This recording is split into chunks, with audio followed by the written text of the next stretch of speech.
Hello, everybody. I'm with my special guest, Meredith, today. So, Meredith, I've already done the intro. You know all about her. Hello, Meredith. Hello, Tanya.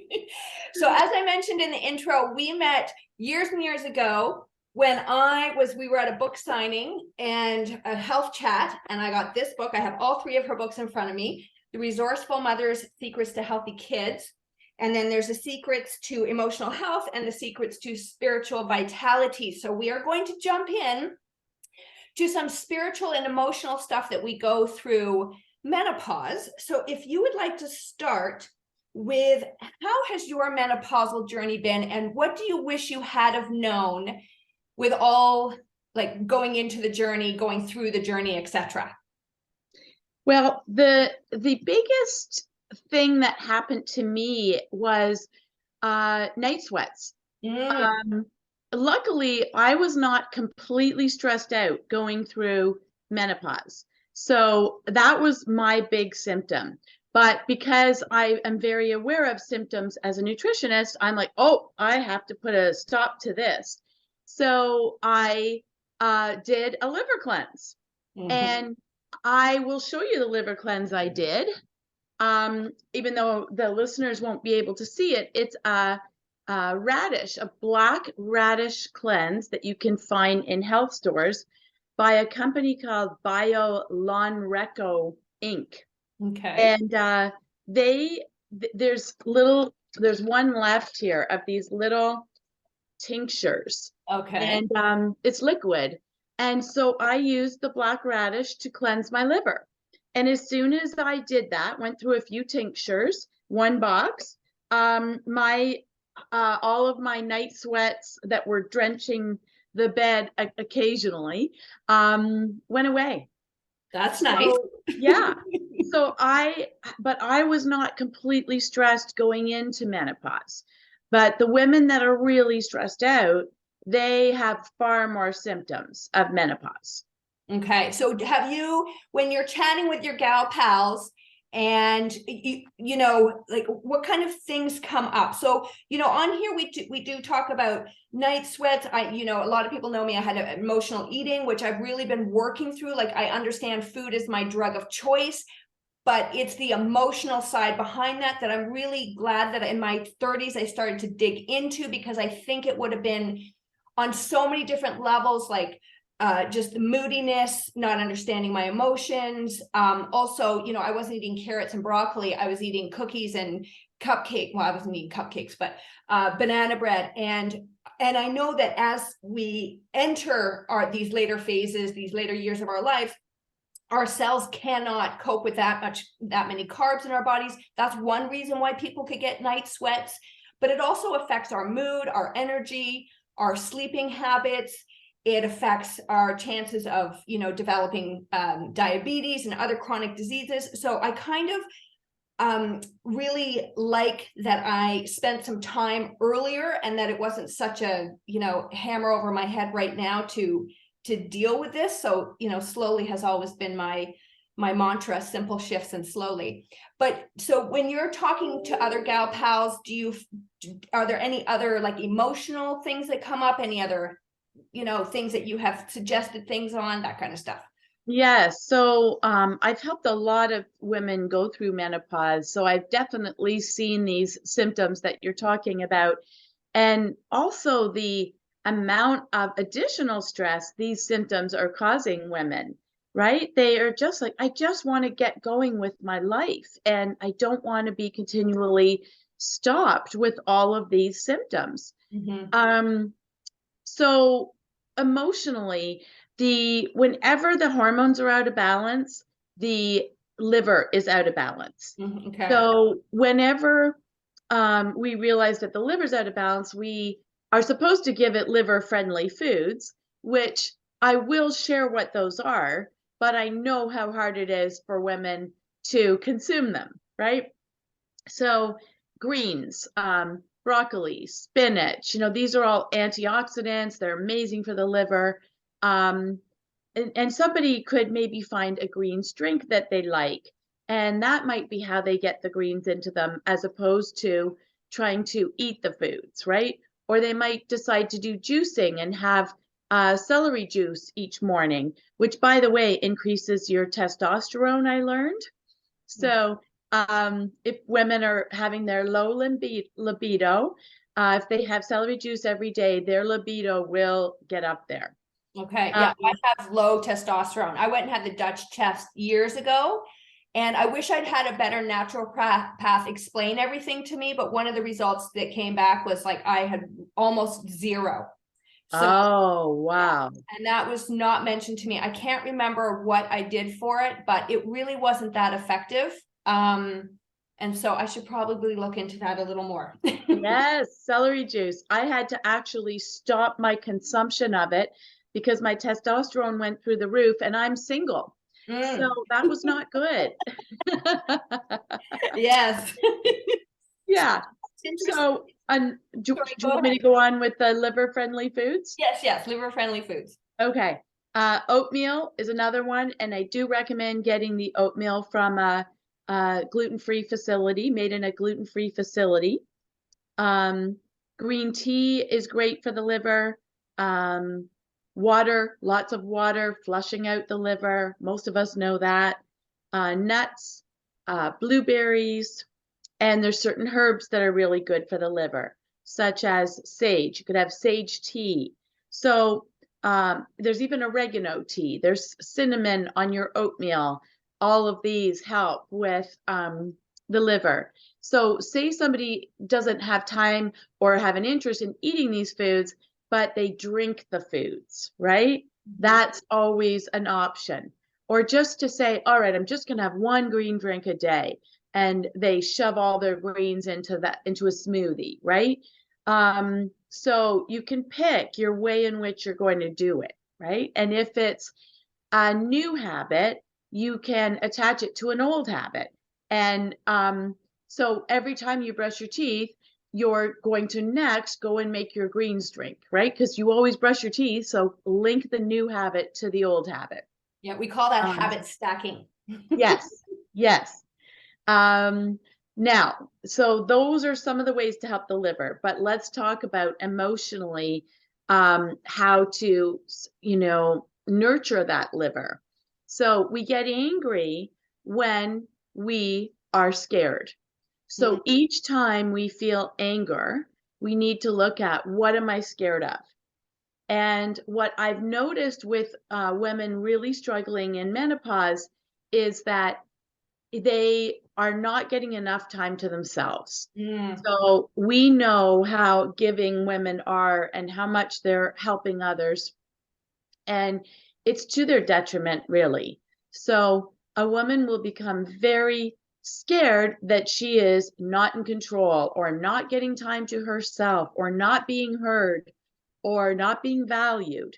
All of these different fears contribute to anger.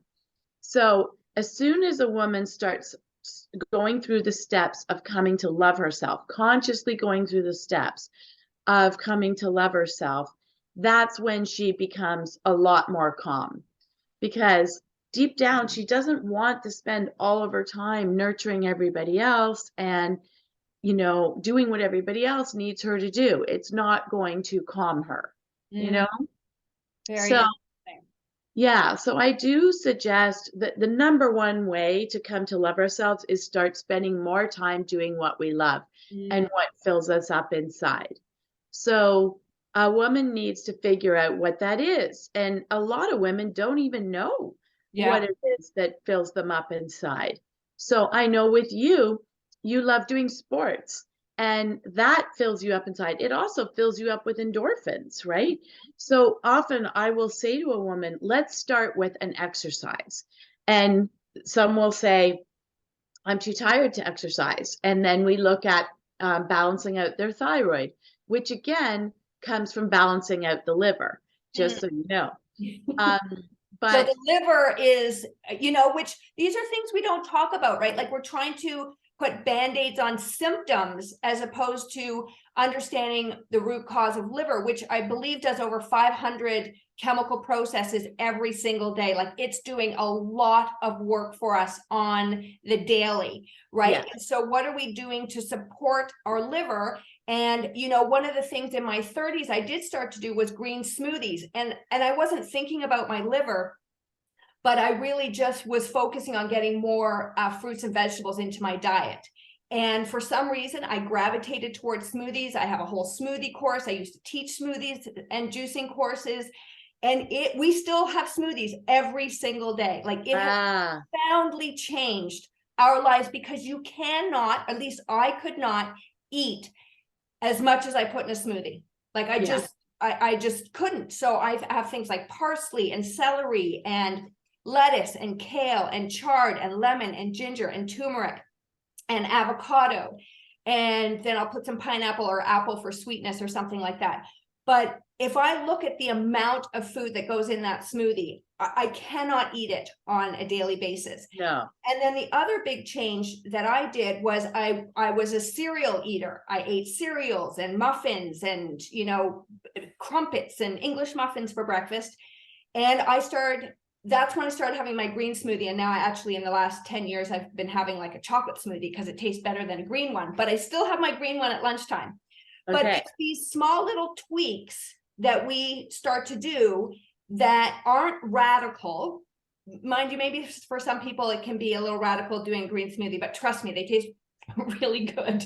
But it's these things that are helping. I'm getting back to the liver here, but I didn't realize I was really doing it for my liver, but it really benefited my life. Like, I felt so much better. My moods were more stable. I had way more energy.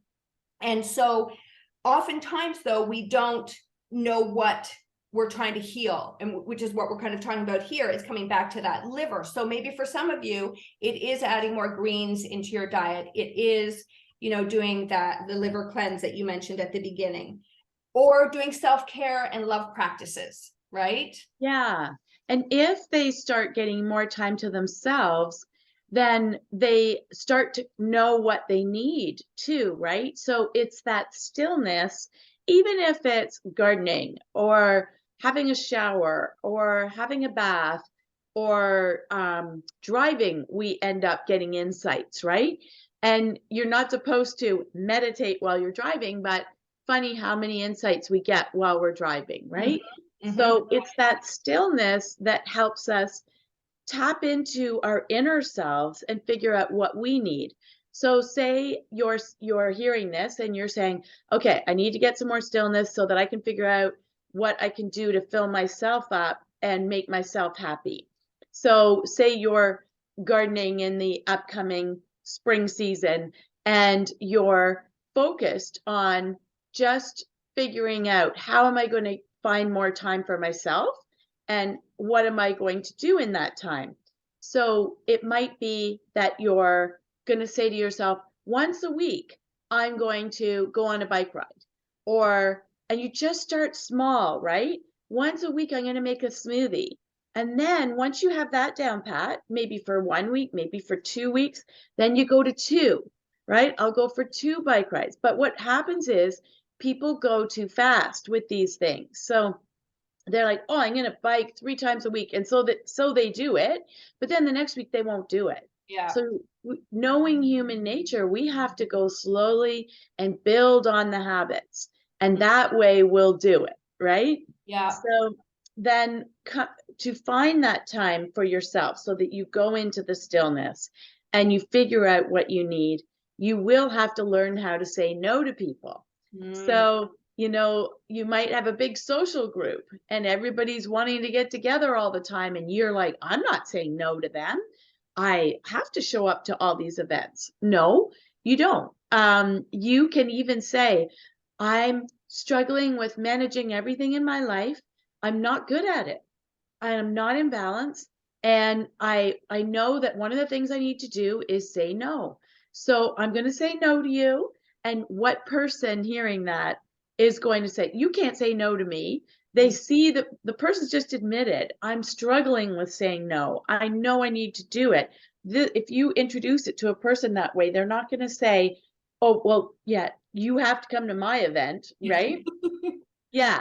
And I think that's a big one for people, is creating boundaries. Because I know, as a mother, and you're a mother of 2 beautiful daughters, that you're you're in this phase and while your kids are home and you're busy, busy, busy. And you know what? I do look back, and I am a huge believer in self-care. Like, I do things that some people may not consider self-care, but I like dry brush every single day for probably the last 10 years. It lights me up. Like, it is so electrifying. I don't know if anybody else dry brushes, but it doesn't have to be big. It is just in those 3 to 5 minutes, I am like connecting to my skin, to myself, and honoring that time. So when we're in the busyness of our life, like you mentioned, what's the smallest, tiniest little thing that we can do? And we often sometimes feel like we don't deserve it, because I think I went through that as well. Like, I don't deserve this, I'm being selfish. But like the airplane, you know, the whatever falling down, it's like when you put yourself first, you have more to give to other people. Exactly. And yes, and that is a hard lesson. And I do remember when my kids, I've mentioned this before, were 3 and or maybe 8, 9, somewhere in there. And I would be working in my house all day long, busy, busy, busy, busy, because you get the busy badge, right? What have you done? Let's be the perfect mother, housewife, whatever. And my kids would come home and I would just start reaming on them, like, let's do this. And they're like, Mom, chill. Like, we just got home from school. We need an hour to relax. And that was like an aha moment. And from that point on, I took an hour starting at like 2:30 to 3:30 every single day, had a cup of tea, and did whatever I wanted, so that when my kids got home, I wasn't frenetic.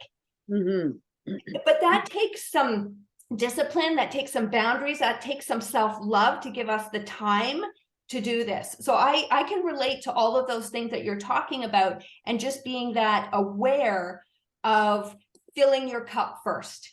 Yes, and sometimes the way I help moms with this when we're doing life coaching is I say, look what example you're teaching your child. If you're go, go, go all the time and no relaxation, then you teach them to do the same. And that's how we ended up the way we are too. So even I remember my stepmom, she wouldn't just sit down and watch TV at the end of the day of raising 4 kids. She would be ironing in front of the TV. So it taught me, you never relax. Like, it's not, and you get up early and you just go, go, go. So if I say to a mom, do you really want to set that example to your child? They say no. I say, okay, so that's your motivation for doing this, is to say to your kids, I'm going to relax now. What are you guys going to do for the next hour? You know? And then, and say, I have to teach you guys this because my mom didn't teach me, right? Yeah, and it's important, because what happens is then your kids go off to university, like both of ours are now, and you go, oh, just a minute. How do I fill this void?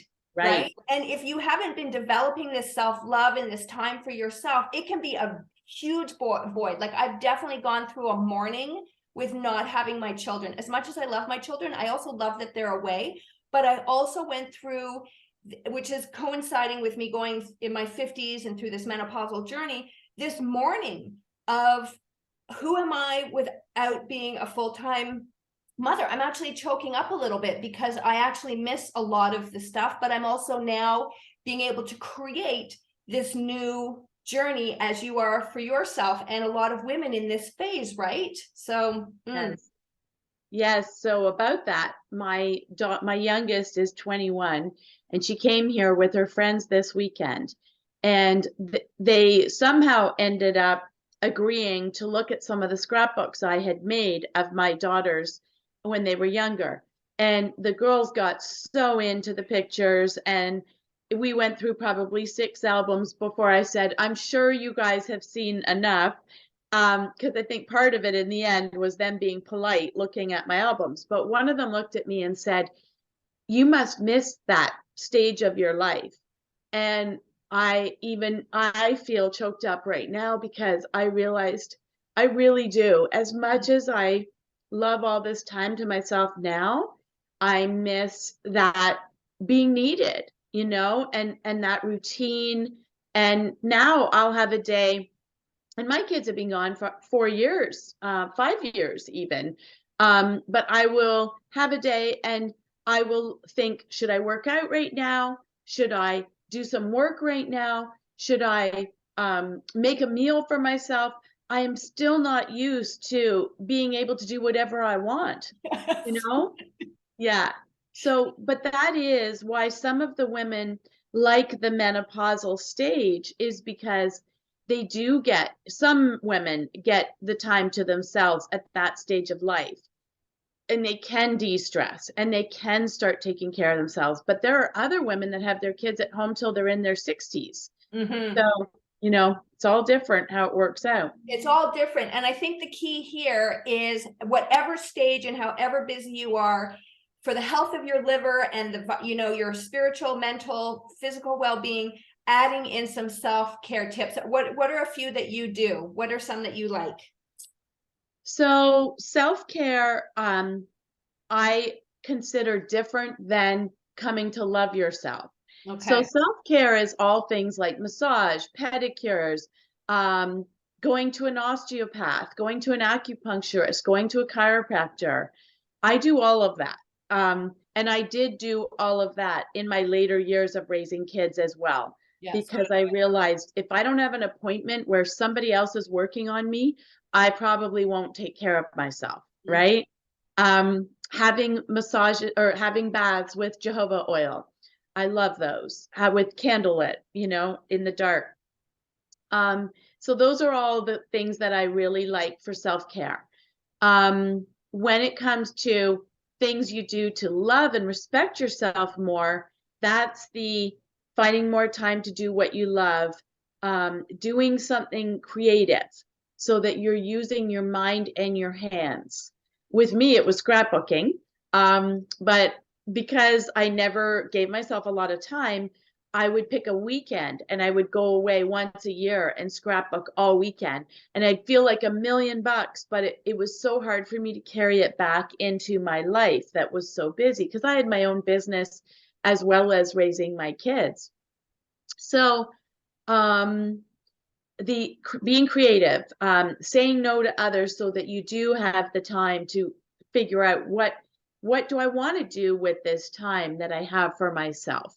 Exercising, acting with integrity, even when people don't see that, or they don't notice. So say you're returning that grocery cart to where all the other grocery carts are. It makes you feel good inside. You're operating with integrity instead of leaving it in the middle of the parking lot, right? So every once in a while, I will charge a child an adult rate. I will tell the parent the adult rate. And then I'll realize like a day later or 2 days later, whoops, I was supposed to charge the child rate. And I will contact that parent and say, I'm so sorry, I charged the adult rate. It's that type of thing that makes you feel good inside, right? And increases your respect for yourself. Speaking with integrity and respect. So if a woman is continually used to gossiping, she may need to change her friends so that she's not wanting to gossip so much, right? Or may need to just be in check and say, okay, I'm not going to spend my time gossiping. It doesn't make me feel good inside. I'm going to focus on talking about what I'm going to do for fun this week, or a creative activity that I'm planning for myself, and I'll tell the others that. But certainly anything negative that we're saying is increasing our unhealthy liver function. I knew I was going to come back to that. Yeah. So we need to be thinking positively, talking positively. I will sometimes say to people, I've got a bracelet that actually has some elasticity in it. If you hear yourself being negative, you snap the bracelet and then you replace it immediately with something positive. And looking at every circumstance and figuring out, now what was that designed to teach me? Or what did I gain from that?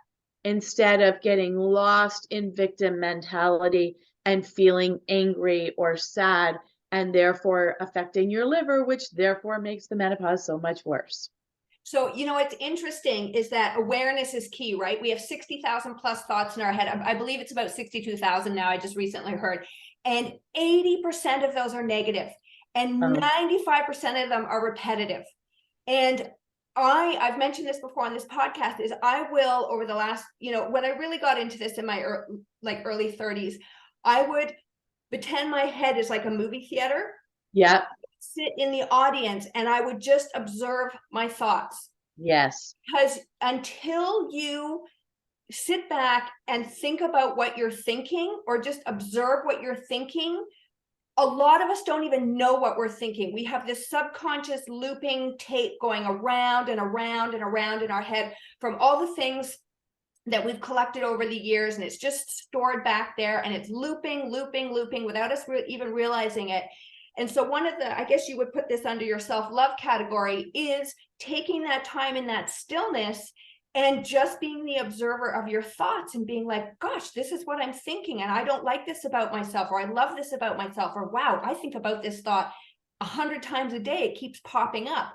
And then, like you said, snapping your bracelet, going, okay, now I have the opportunity right now to reframe this thought, right? And so Yeah. practice, though, it is a practice. We first must be aware of our thoughts, then we have to learn to catch them, then we have to reframe them, and then we need to start practicing that reframing thought.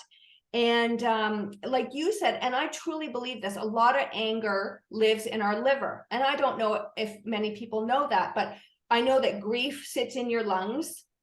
And I had a lot of grief from my parents separating. And that's probably why I had chronic bronchitis and pneumonia for three decades, until I started to, I got Louise Hay's book, You Can Heal Your Life. Yeah. And I really started to understand that we have so much power within us, and we need to bring that power back and empower ourselves to look at things differently, to maybe step out of our comfort zone just a little bit. And maybe for you, that's just looking at your thoughts and just thinking about what you're actually thinking about, because we criticize ourselves. And this, I think, goes into your self-love piece. As I always used to look in the mirror, I'd pinch my thighs, I'd pinch my belly. You're so fat. What's the matter with you? You're disgusting. I had horrible talk. And, again, in my 30s, I switched around. I look in the mirror, I'm like, you're amazing. You've given birth to kids. Look at those beautiful thighs. I love your eyes. And I felt like that Saturday night character, when he goes, oh, I love myself. I love me so much. Yeah. But that's how I started. And sometimes we feel guilty loving ourselves, or we feel, what's the word I'm looking for? Conceited, right? Yeah. We feel conceited, but we really need to love ourselves with everything, because I truly believe that when we love ourselves, we start to pull in positive things that put us into another direction, as opposed to staying like, low energy. And I believe it affects the health of our organs, which is what we're talking about today, with how can we love our liver through, the foods that you mentioned, through the thoughts that we think, and through the actions that we're doing. Yes. And that, when you started out and you were talking about paying attention to your thoughts and being conscious of them, I refer to that as witnessing our thoughts. So we have to pull out and witness ourselves. Mm-hmm. And when we do that, when we every day we could even be saying an affirmation such as today I am witnessing my thoughts. And you say that a few times a day, it is what encourages you to do it. And then that is the beginning of how to turn them around. And then you were bringing up about, I just forgot the last thing you were bringing up. The smiley, I think it's with looking at myself in the mirror. I love me so much. Yes. So I encourage people to have a journal that is dedicated to seeing their greatness. So it might be, one list is everything you love about your appearance. Another list might be everything you love about who you are. Another list might be all the people you've ever helped. You've heard me go through these lists before. Oh yeah, no, the women's retreat, I love, can I just interject here and correct me if I mess this up, but because I don't remember the exercise exactly, but I remember the outcome. You said to us, list on the front of the page everything that you don't like about yourself. That you don't like about yourself. And one of mine was that my business wasn't successful enough. I'm very smart. I should have, whatever, more following, who knows, whatever. And I listed all these things, and then you had to flip it over. And the question was, what's the benefit of this aspect of yourself that you don't like? right. Or it was like, what I remember is why I couldn't get those things because what I chose to do was be a stay-at-home mom, walk my dogs, make homemade meals. And those things were of higher value to me, but I wasn't focusing on those. I was focusing on all the things that I hadn't done, that I felt I should be better. My lack of self-esteem, my lack of self-confidence, my lack of being a bigger impact in this world. And then when we flipped that page over and did all the things that I just mentioned, I was like, I'm an amazing mom. I've home cooked meals for my kids. I took them to all of their sports, and I've run a business on the side, and I wrote a book. And that was life-changing for me, because that is that thoughts of don't focus on the things you haven't done or that you're inadequate. Focus on the things that you're shining on. So I thank you for that, because I still, to that day, we were at a retreat this summer. I still think about that. Good. I'm happy. I'm happy. Yes, it reminds me of the father that was so mad that he hadn't written a book yet. And I said, what have you been doing in the meantime? And he said, raising kids, but he didn't say it in a proud way. And I said, but isn't that more important? In terms of, if you're looking at your soul's plan, wouldn't it be an important aspect of your life to raise children? And then maybe you become more wise as you're raising the kids if you do it right. And then you put that wisdom into the book. And he was like, oh, okay, I see why I would have chosen that. Yeah. Mm-hmm. Mm-hmm. No, I suggest doing that exercise, because it was it was life-changing for me, because again, we get into this victim mentality, this poor me, this, I should have done this. And we forget about the amazing things that we've done in our life, and the little things that you talked about, which, it's so interesting to me when you say, when you're at the grocery store, to actually, and I do this because if I don't put the grocery cart back in the grocery area, I feel bad. Right. Because it's like litter. I cannot litter. And this is one thing I've really learned and I didn't give myself, or I didn't understand the importance of values, which is what you're talking about, the value of integrity, the value of loving yourself, the value of, honesty. And when you start, and health, like one of my big ones is health and vitality. When you start to have these values, it makes decisions easier. Yes, right? Absolutely it does. Mm-hmm. Yeah. So, okay. Perfect. And this what you're bringing up about feeling guilty, feeling bad, feeling I don't deserve, I want to address that. I remember being out at a luncheon with a group of mothers, and one of the women said, all I want to do when I get home is have a nap, but I won't do it because I feel too guilty. And I was not a life coach at that time, but I was working on consciously loving myself. And I looked at her and I said, you have to do it. You're going to feel guilty at first, but whatever it is you want to do, that's what you need to spend more time doing instead of what you should do.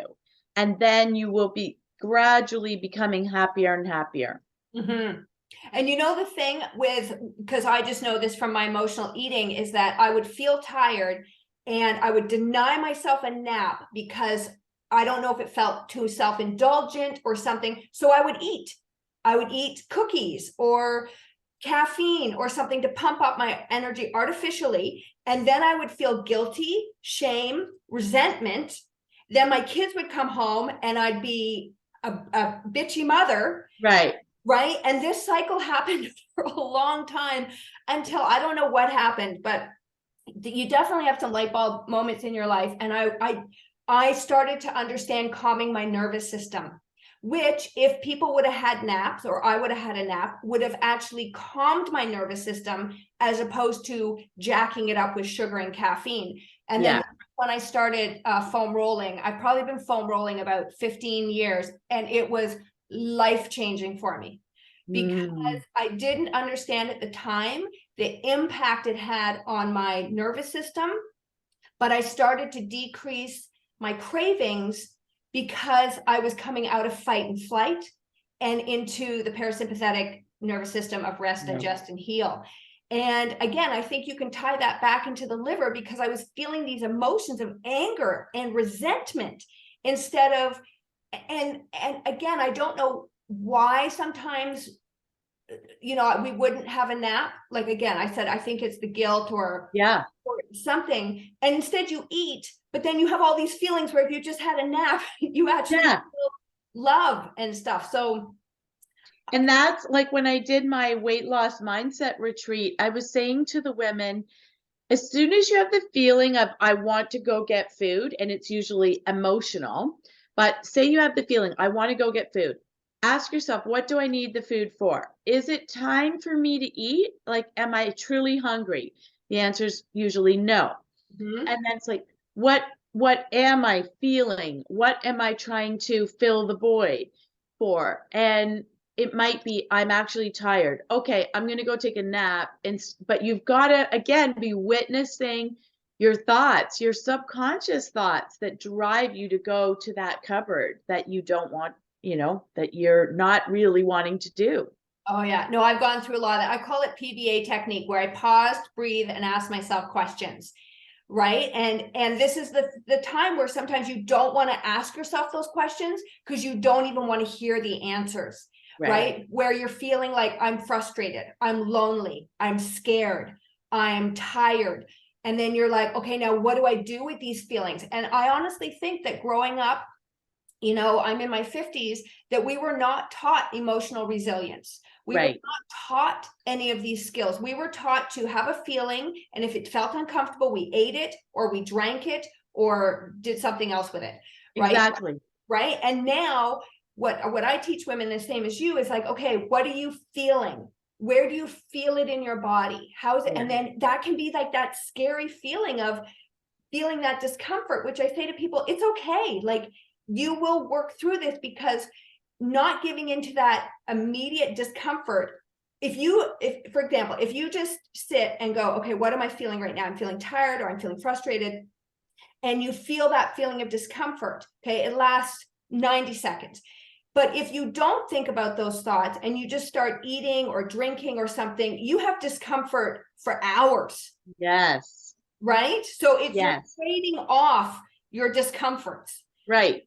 So it's the pause, which we live in this immediate gratification world, that we don't value pause and rest and slowing down. Right. That's correct. Both you and I value slowing down, asking questions, getting curious.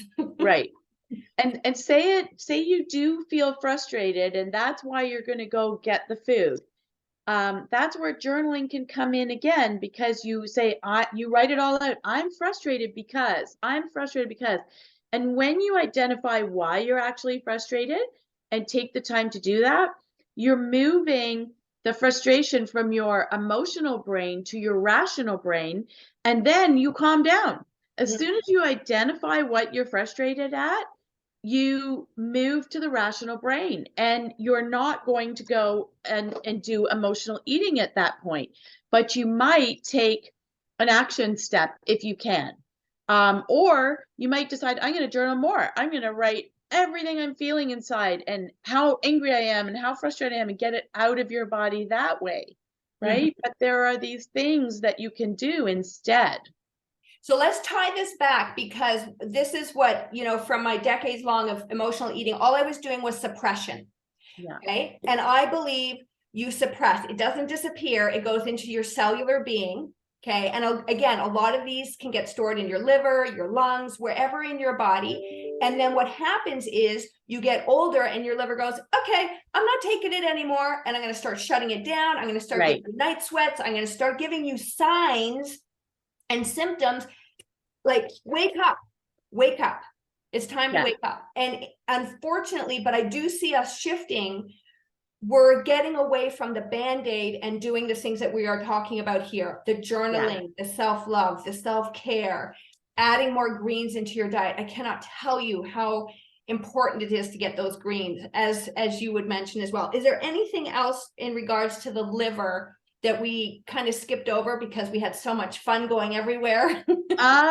Well, we should probably talk about one thing a lot of people don't know, which is that caffeine is harmful for the liver. Okay. So each time people are reaching for the chocolate or reaching for the dark pop or reaching for coffee or tea, regular tea, they're actually making things worse for the liver and therefore making the menopausal symptoms worse. So I don't think a lot of people know that connection. So I thought that would be important to talk about. I also just want people, when we were talking about being creative with the mind and the hands, I just want to briefly talk about that the liver is in the sacral chakra. And that is where we need to be creative. So the more creative we are, the more we're healing our liver. So it's not just a stage of self-love to be creative. It is necessary for the health of our liver to be creative. And a lot of people are creative when they're children and they do crafts and that type of thing. And then we get out of that habit, but we really do need to keep doing things and keep using our mind and our hands to be creative.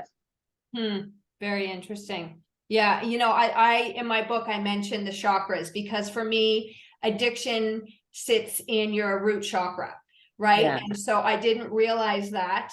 And when I started to do the work and really get into chakras, and again, and we are just energy. We are more space than physical, like solid form, but we're condensed, and that's why we can see our physical form. We could have a whole other podcast on this realm, right? Yeah. And so we have these 7 chakras in our body. In fact, there's a few more, but that's the basic 7 that people talk about.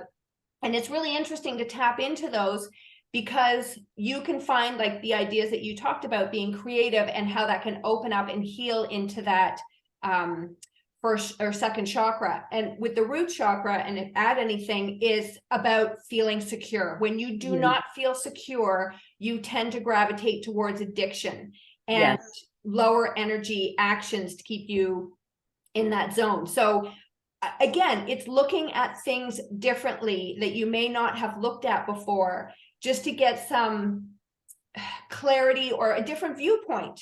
Yeah, exactly. There's so many different ways to address this. Some people use essential oils to work on the liver. Some people use flower essences to get them into the right state of mind. There's so many different ways to balance things, and you just have to pick what you feel drawn to, right? So in this one podcast, we've given them probably 100 different ideas. Yeah, and if you are feeling angry, I used to be an angry person. I can honestly say that I had a lot of anger. I don't anymore. I do not. Maybe a little because I'm human, but not on a scale of what I was to what I am now. It no longer serves me. And that's my mantra is it no longer serves me anymore. And how can I do something differently? And also, again, looking at my life, because I can control certain things. I cannot control others, but what are the things I can control that can reduce where I was getting those feelings from? So again, that's some introspection, taking time. And you know what? I know that when life gets really busy, or maybe you haven't even really thought about some of the things that we talked about today. It's like, okay, so I think I can answer this question because I think you should just, for all the things that we talked about today, start with the easiest one for yourself, right? I agree. Start with the easiest one. And whatever those tips were for you. And so you would say that you having the night sweats kind of kicked off understanding about your liver, and then you went to the liver cleanse, and from there that prompted you into opening up other areas for you to look at. Start. Right. That's it. And our symptoms are always telling us what we need to know, right? They're a little wake-up call each time we get them. And the more symptoms we get, the more things are getting not good inside. So I always get women paying attention to. They could even Google symptoms of liver toxicity, Mhm. and then they will see a list, and then they could print it off, check it off, right? And notice which ones they have. And then that, when they see all of that, they might say, oh, I actually have more than I thought. Okay, I'm going to have some liver friendly foods, or I'm going to talk to a nutritionist and figure out how to cleanse, you know? So I think that it's becoming aware. Always it's becoming aware. Yeah. Mhm. That is the first step. That is, Yeah. I always say to people, you don't have to change anything. Just sit back, watch your thoughts, and be like, oh, that's a fascinating thought I really never paid attention to. And then from Exactly. there, you just roll out the red carpet and you just start to make some beautiful changes. And I know that when I think some of my anger came from, I was like, I wanted to lose weight. I wanted to look a certain way because then I think I would feel a certain way. And so I was always like, always pushing, like I gotta, not eat any sugar. And I was trying to get from the bottom of the mountain to the top of the mountain in a weekend. And as soon as I let that go, oh my gosh, I just felt the calmness on my body. And this is really what you and I teach in our coaching programs to people is there's steps. And even though you want what's at the top of the mountain, you got to take this step, and Yeah. then you got to take this step, and to enjoy the journey along the way. Exactly. Exactly. Mhm. And to be just say like take it easy on yourself, but because a lot of women have not forgiven themselves Mm. for either allowing themselves to be mistreated or allowing themselves to be controlled. It's not necessarily things they've done wrong. But a lot of women haven't forgiven themselves, and then that leads them to feeling they don't deserve to focus on themselves, or they don't deserve to take it easy, and it's never true. It's Mhm. never true. Mhm. We do deserve everything. Yeah. Mhm. Yeah, we really do, right? And even that's a good list to make. If you could, Yeah. if you can't, just to dream, just start with dreaming first, because as you and I both know, thoughts become reality. Yeah. Right? And so when we can plant a new thought, reframe that thought, keep thinking about that thought, it starts to take us in a different direction. So just Exactly. writing down on paper, you could even say, if I was to feel worthy or deserve, there's always somewhere to start. So Meredith, tell us a little bit about where everybody can find you. And Okay. My website is theresourcefulmother.com. And I'm on Facebook under my own name as well as my business name, but my own name, there's a lot more activity there. Meredith and Deasley. And that's Instagram is under the Resourceful Mother. okay. And Yeah. then I said it in the at the beginning. Oh, and I'll put all this information in the show notes, but just who do you work with? And so they can find you there. What's your passion when you're helping people? Like why would I come and see you? Okay, so I started out working with children and I focused all on pediatric nutrition. And I would still say that that is my particular area of expertise is children all the way up into their 20s that are struggling, and particularly with their mental health these days. Mhm. Um, so I started out with children. I would still say that's my niche, but when I was helping the kids, a lot of the parents started asking if I could help them, and so it grew, and now I help everybody. From age 2 to my oldest client was 92. Very Um, nice. and I help men and women. So yeah, it's a particular expertise in kids, but it's grown. Very good. Very good. Well, thank you for being a shining light in this world, making it a better place for all of us. And is there anything you would like to end on? Oh, I just would like to just say one thing, which is I passed these two old men sitting on a bench in front of the superstore a few years ago, and I literally heard one of them say, if you could have done it differently, what would you have done differently now that we're this old? And the man said, I would have slowed down. I Mm, really would have slowed down and enjoyed a lot more. And I think that is the goal, is to try to do that, right? Even in Nice. our busy lives. You know what that makes me think about is, remember as a kid, and I will do this as an adult, is looking at the clouds and watching them change shape. I Yeah. still love doing that. Yeah. I, That's it. right? It's those kind of things. Or when I was in Puerto Rico last year, I actually watched a crab crawl. I don't know, for probably 15 minutes, just crawl around. And it's those little gifts of time getting out of that busyness and always thinking that we're in a rush. So wise advice. And thank you very much for joining us today. Thank you, everybody, for listening, and we'll see you in the next episode.